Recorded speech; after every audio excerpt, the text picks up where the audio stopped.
To explain single monthly mortality and the conditional prepayment rate, I wanted to make an example right here. And the way I understand it, because we're actuaries, the way I understand it is more thinking about like terminations or deaths. And I have like a little simple example of these formulas over here.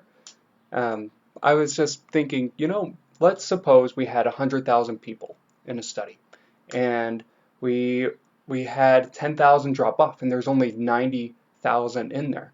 Well, the termination rate for that month, like let's say this was on a monthly level because the single monthly mortality is on a monthly level, would be 10%. And if you were to annualize that, I think of it in this formula right here, where I think about, well, if you have 10% dropping off every single month, then your survival rate is 90%. So you need to do 90% to the 12th power, and then 1 minus that is 71%. Now, as far as mortgages go, that is a really, really high amount for a CPR. So I created over here a little bit more of a realistic rate right here. And again, the single monthly mortality, it's your scheduled balance minus your actual balance divided by your scheduled balance. I wanted to show this example right here to show that, hey, you know what, it makes sense to think of it a little bit as like a mortality rate.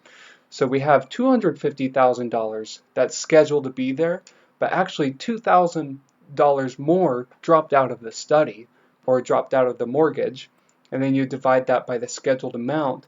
So each month we have a death rate or a termination rate of 0.8%. And then if I go down here, I'm going to do that, I'm going to annualize it, and that is 9.19%.